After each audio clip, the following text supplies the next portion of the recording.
Jurídico News. O nosso foco é focar você nas leis. Boa noite. Hoje, 23 de maio de 2012, estamos aqui pela Just TV com mais um Jurídico News. O tema do Jurídico News dessa noite é confiabilidade da urna eletrônica. Com vocês, o nosso radar jurídico. Denúncias de fraudes em urnas eletrônicas aparecem por todo o país. Em Guarulhos, na Grande São Paulo, um candidato a vereador nas últimas eleições reuniu 2,5 kg de documentos sobre a manipulação dessas máquinas. Especialistas dizem que o sistema eleitoral brasileiro não é seguro. Não importa quem vota em quem, se a maneira de contar os votos não é confiável. Guarulhos, na Grande São Paulo, é o segundo maior colégio eleitoral do estado. Aqui as pessoas também desconfiam das urnas eletrônicas. Quando coloquei o meu candidato, apareceu outro. Candidato a vereador na última eleição, Antônio pediu a anulação do resultado. Várias cidades do Brasil, onde os candidatos estão reclamando, eles estão sendo taxados de candidatos derrotados. Derrotado é o eleitor, que pensa que elegeu um candidato, quando na verdade ele está elegendo outro. Derrotado está a democracia. O contador decidiu mergulhar em documentos do próprio Tribunal Eleitoral e cruzar informações em 2004, quando ele também disputou as eleições municipais. Em 1 ano e 6 meses, reuniu 2,5 kg de denúncias. O equipamento é programado por cartões de memória chamados flashcards. Cada um abastece 100 máquinas, uma de cada vez. No caso de Guarulhos, no mesmo horário, foram programadas 3 urnas ao mesmo tempo, o que caracteriza a clonagem. Outro fato que chamou a atenção: 79.927 pessoas não votaram na cidade naquela eleição. 79.927 somaram brancos e nulos. 79.927 foi o número de eleitores que justificaram o voto em Guarulhos. A gente poderia concluir que essa probabilidade é impossível, ela é infinita, e o mais seguro nesse caso é que alguma coisa de errado aconteceu na definição desses 3 números iguais. A Justiça considerou as provas insuficientes. Especialista em direito eleitoral, esse advogado foi entrevistado por nossa equipe de reportagem sobre o caso 4 anos atrás. Não acreditava na possibilidade de fraude. Me desculpe da colocação que eu fiz há 4 anos atrás, porque hoje a minha impressão é muito diferente. Nesta última eleição eu acompanhei muitas situações, muitos casos que me fizeram desconfiar fortemente de fraudes praticadas no procedimento relativo à justiça eleitoral e fraudes praticadas dentro da máquina eletrônica, alterando a votação recebida. O Jornal da Band mostrou a revolta dos moradores de Caxias, interior do Maranhão. Eles programam ela aí do jeito que eles querem. Em todo o país existem suspeitas. Se em todas as cidades praticamente eleitores reclamaram que não estava aparecendo a foto certa, alguma verificação deveria ter sido feita, alguma análise, testes, e isso a Justiça Eleitoral não tolera e não aceita. Em Itajaí, Santa Catarina, outro relatório levanta indícios de fraude. Em Nova Esperança, no Paraná, técnicos também registraram as suspeitas. E em Bragança Paulista, no interior de São Paulo, a desconfiança virou documento. 32 cidades do sul de Minas organizam um movimento que pede a transparência do voto eletrônico. O voto deveria ser impresso, é a opinião de boa parte dos especialistas. 2 contagens seriam possíveis, a do computador e a do papel. Hoje no Brasil, não há como saber o resultado da apuração de cada urna. Se você for pedir uma recontagem numa urna eletrônica, qualquer urna que for, ela vai te dar só a totalização. Outra crítica é o acúmulo de poderes do sistema eleitoral brasileiro, que compra, programa e distribui as urnas eletrônicas, verifica todas as etapas do processo, é responsável por definir as regras da fiscalização e também por se fiscalizar. Não pode ser a fiscalização regulamentada pelo fiscalizado. É eles que nos dizem, eu sou fiscal de partido, eles que nos dizem o que eu posso fiscalizar.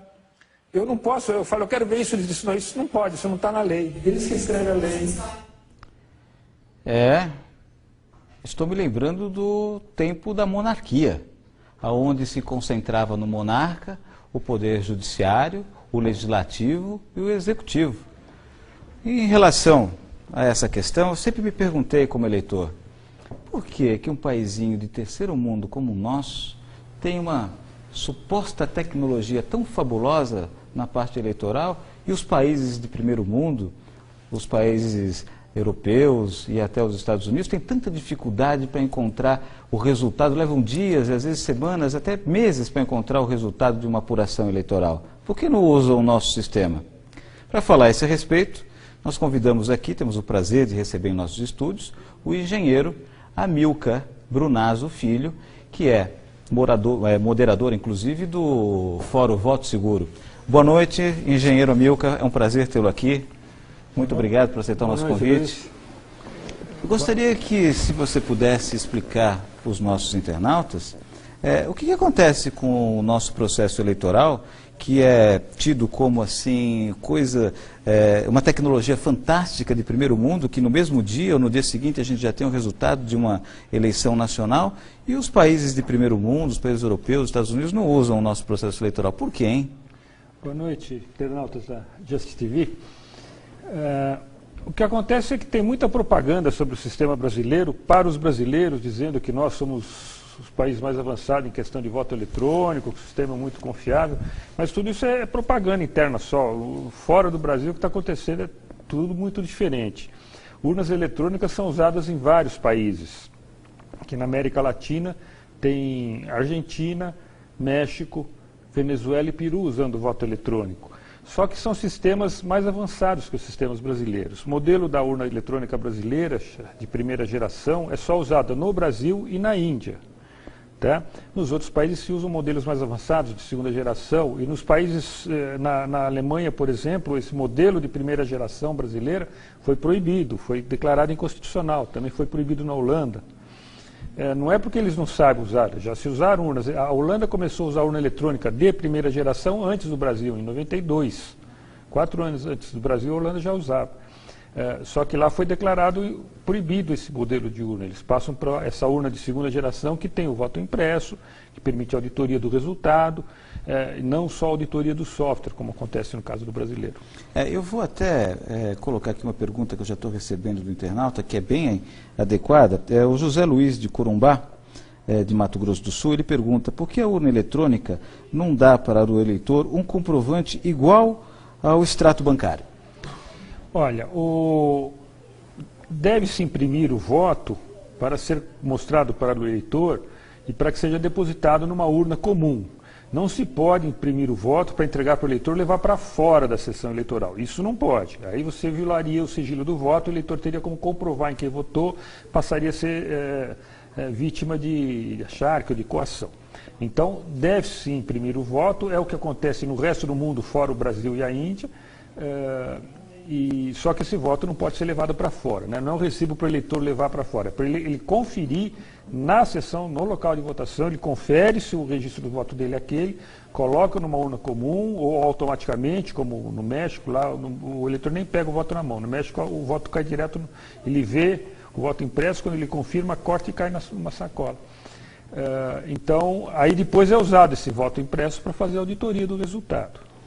O Tribunal Superior Eleitoral tem permitido que seja indagada alguma divergência no processo eleitoral nessas eleições, desde quando foi utilizada a urna eletrônica? O modelo que a Justiça Eleitoral brasileira optou, esse modelo de primeira geração, não permite se conferir o resultado. O eleitor vai votar na máquina, vê o voto na tela, confirma. Depois que ele confirma, é gravado. O eleitor não vê o que foi gravado. Aí, quando acaba a eleição, às 5 horas da tarde, esses votos que estão gravados lá, se chama registro oficial do voto, são somados e dá um resultado que chama boletim de urna.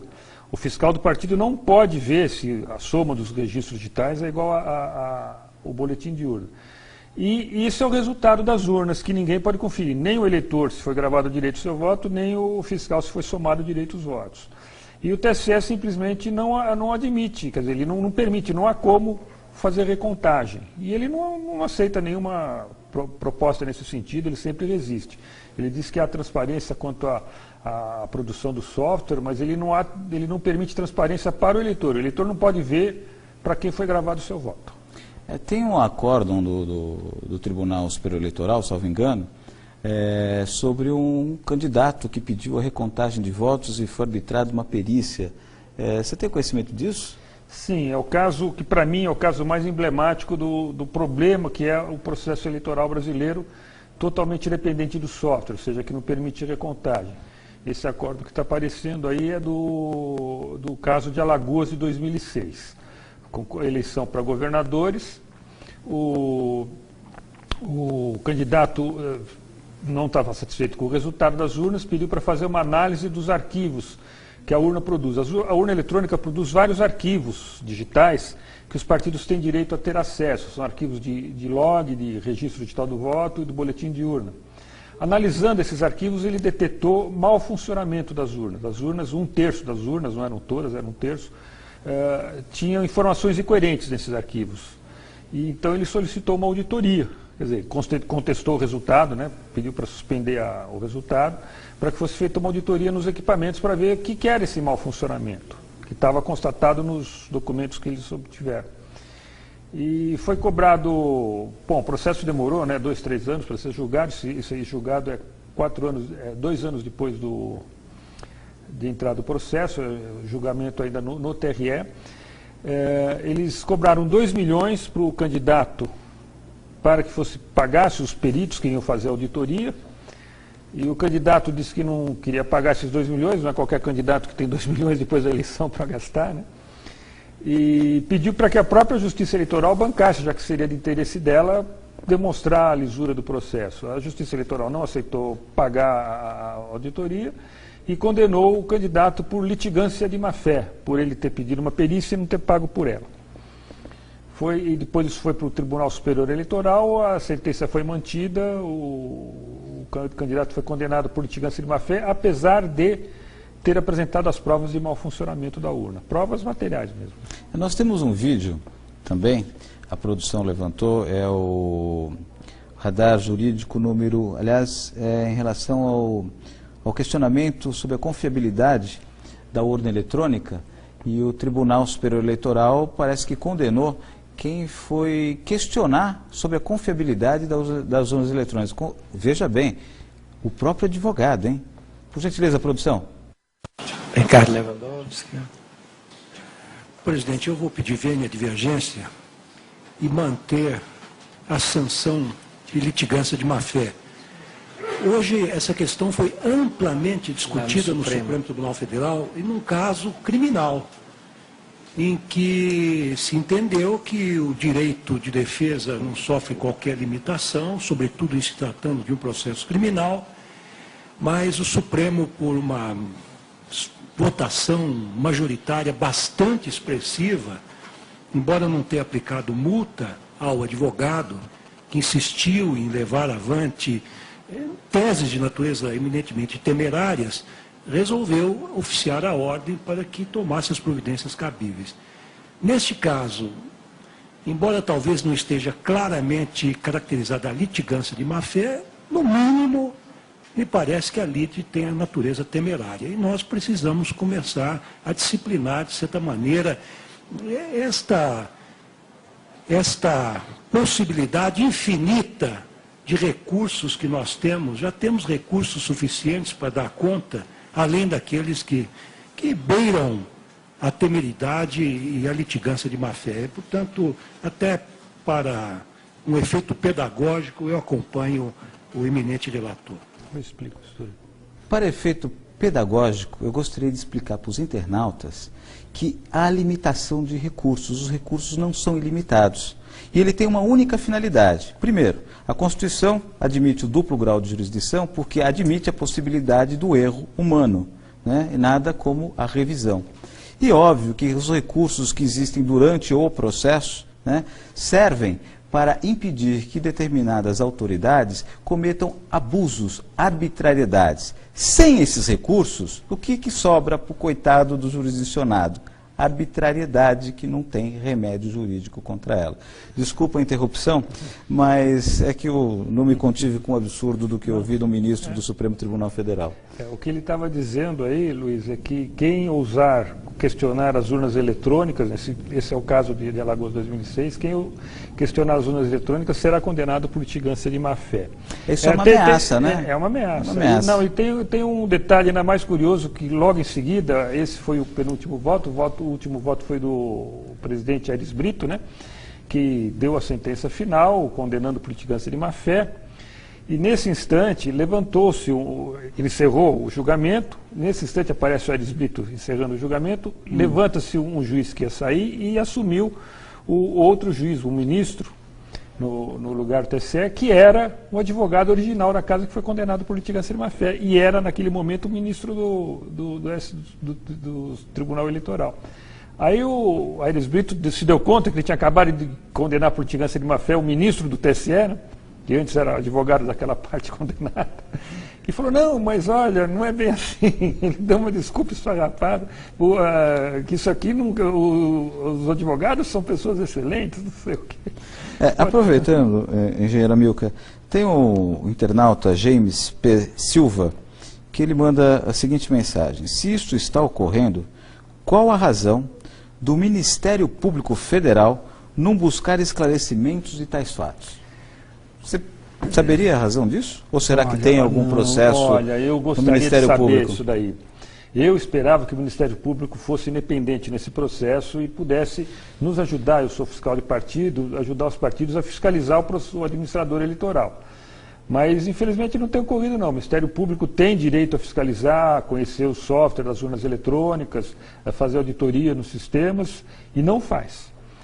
6 meses antes da eleição, por exemplo, agora, nesse momento, já estão abertos lá no TSE os códigos dos programas, os códigos-fontes, né, para os partidos, o Ministério Público e a OAB poder examinar. A OAB nunca mandou ninguém, o Ministério Público nunca mandou ninguém lá para examinar código nenhum, e no final, no último dia, ele vai lá e assina 15 mil arquivos com 17 milhões de linhas de código, sem ter olhado nada. Eu não sei por que o Ministério Público assume essa postura omissa em relação à fiscalização do processo eleitoral.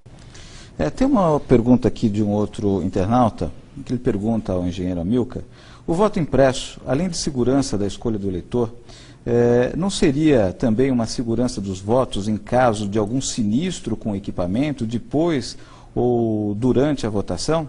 E dá aqui os parabéns ao Milka.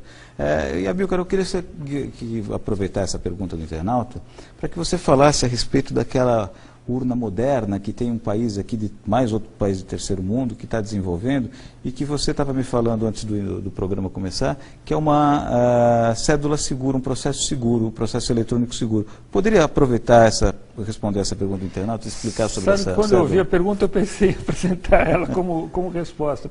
Foi exatamente a ideia que me ocorreu. O que a gente está falando é do caso da urna argentina, o novo modelo de urna argentina que está sendo usado desde 2006 na Argentina.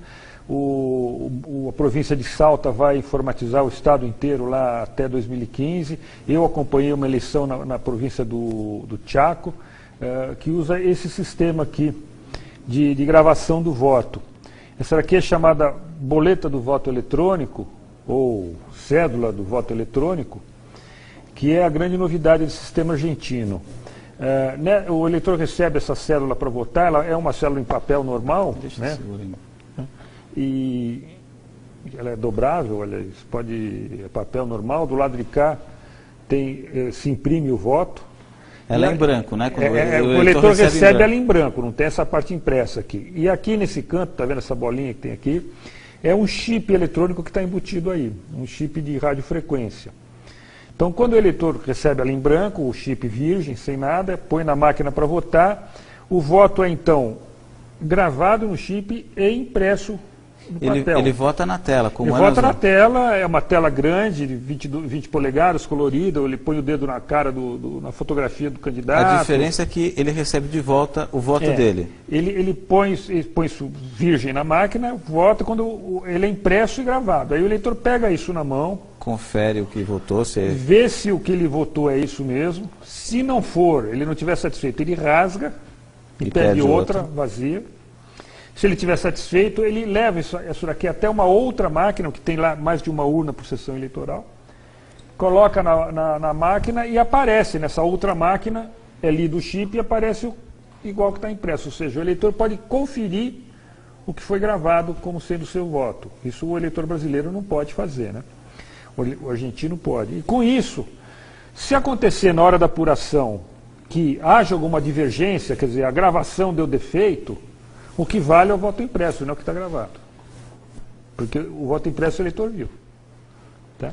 Então existem soluções tecnológicas para essa questão, e está sendo adotada no resto do mundo, como eu disse no começo, só Brasil e Índia não usam esse sistema. Esse sistema é utilizado por qual país? Foi desenvolvido em qual país? Esse aqui é na Argentina, a gente chama a máquina de terceira geração, a máquina brasileira e da Índia é de primeira geração, e outras máquinas como do México, da Bélgica, da Venezuela, são de segunda geração, porque imprimem o voto, mas não tem o chip na própria cédula, né? Ele grava o voto na urna e imprime o voto para o eleitor pôr numa urna convencional.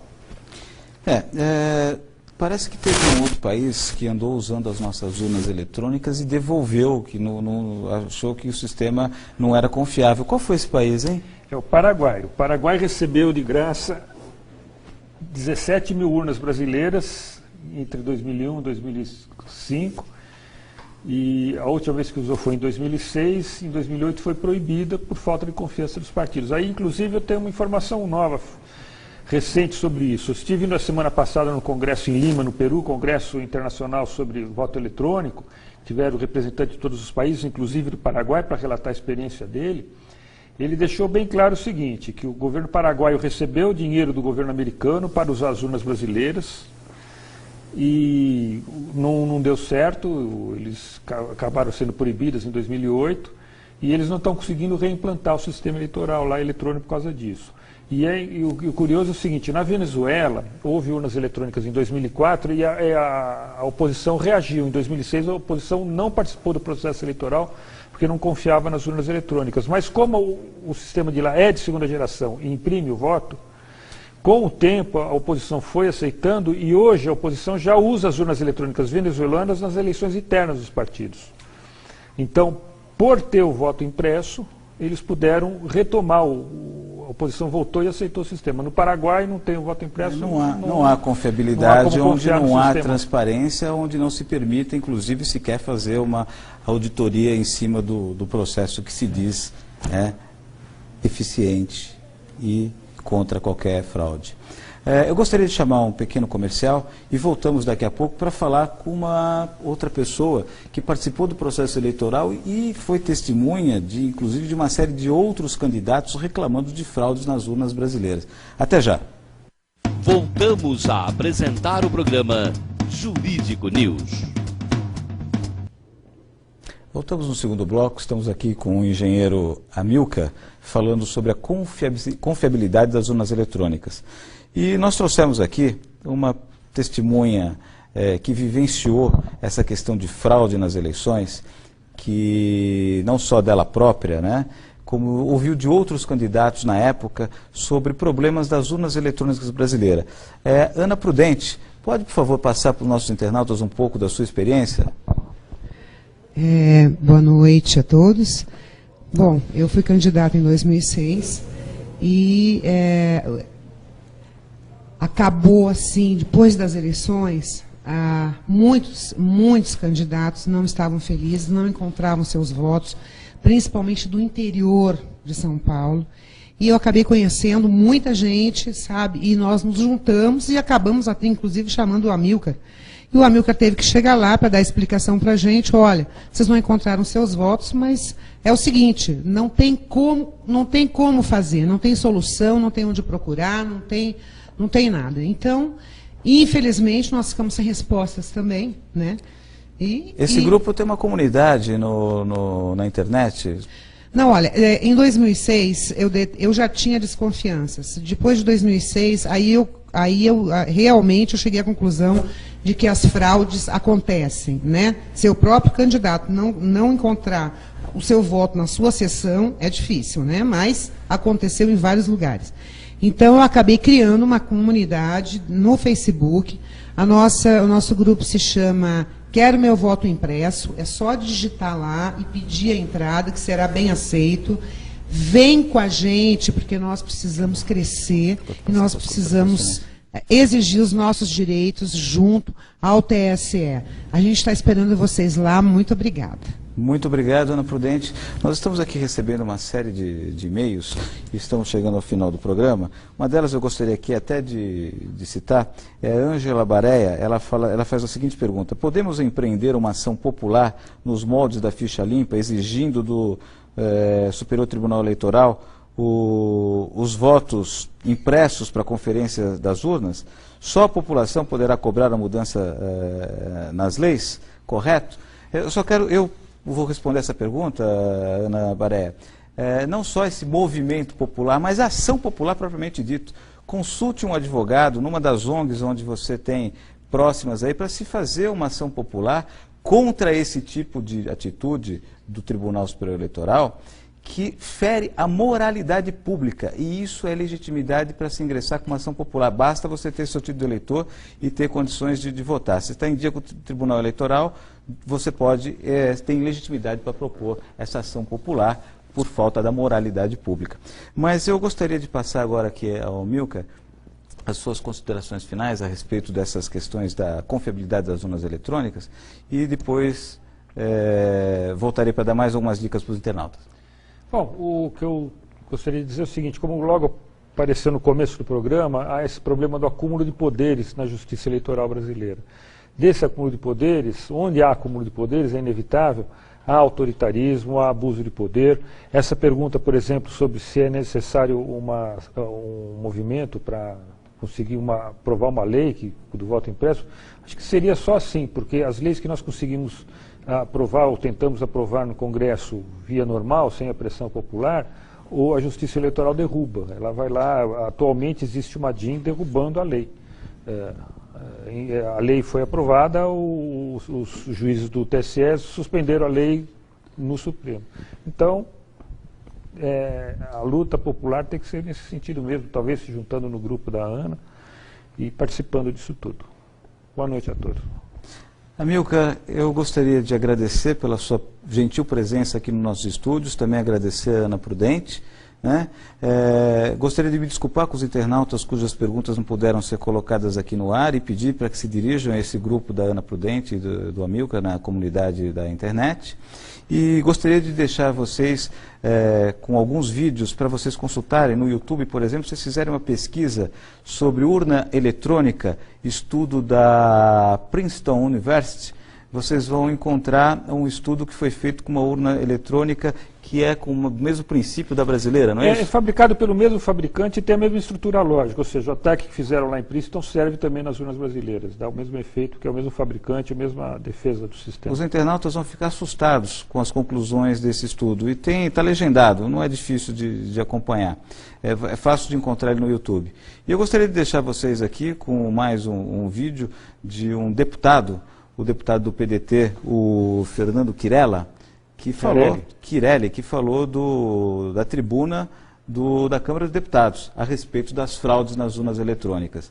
E até a próxima quarta-feira com mais um Jurídico News. Boa noite a todos os internautas. Obrigado. Da palavra, o ilustre deputado Fernando Chiarelli, PDT São Paulo. Senhor presidente, povo do Brasil que nos escuta desde lá da Rondônia, desde lá da Roraima, no Acre, até o Pernambuco, até o Rio Grande do Sul, nas fronteiras. Eleitor brasileiro, povo do Brasil, eu denuncio aqui que o sistema eleitoral brasileiro é uma fraude. Eu denuncio aqui que o sistema eleitoral brasileiro é uma mentira. Eu denuncio aqui que o sistema eleitoral brasileiro, via urna eletrônica, é uma trampa e que não existem eleitores, milhões de eleitores no Brasil, e sim milhões de palhaços que vão colocar o voto sabe-se lá onde, porque sabe-se lá para onde vai o voto. Eu denuncio que os programas já estão preparados para criar quem vai ganhar e quem vai perder a eleição. E no decorrer do meu mandato, eu vou provar dia a dia nesta tribuna. O sistema eleitoral brasileiro é uma farsa e é uma mentira. Não existe em lugar nenhum do mundo. O Paraguai devolveu as urnas. Na Alemanha é inconstitucional. Em Portugal fazem piadas. E nos Estados Unidos, inadmissível. Esclareço ao povo brasileiro que eu não sou o primeiro que denuncia que a urna eletrônica é uma farsa para eleger quem eles querem eleger. O João Herman falou, morreu. O Enéas falou, morreu. O Clodovil falou, morreu. Povo do Brasil, eu ainda estou vivo. Mas os senhores estão convidados, porque já estou recebendo ameaça de tudo quanto é lado, se trouxer as provas das fraudes. Vou trazer.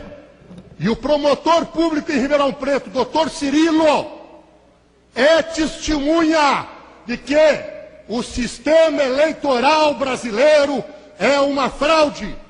Hoje, as lideranças, padre, hoje, a liderança, meus amigos do Nordeste aqui presentes, não nascem mais nas lutas, nas brigas, nas ruas, nas disputas, e sim são Esse aqui é o grande. Tudo está combinado. Quem vai ganhar e quem vai perder. Para terminar, não. Muito obrigado a Vossa Excelência. Não, para terminar, por favor.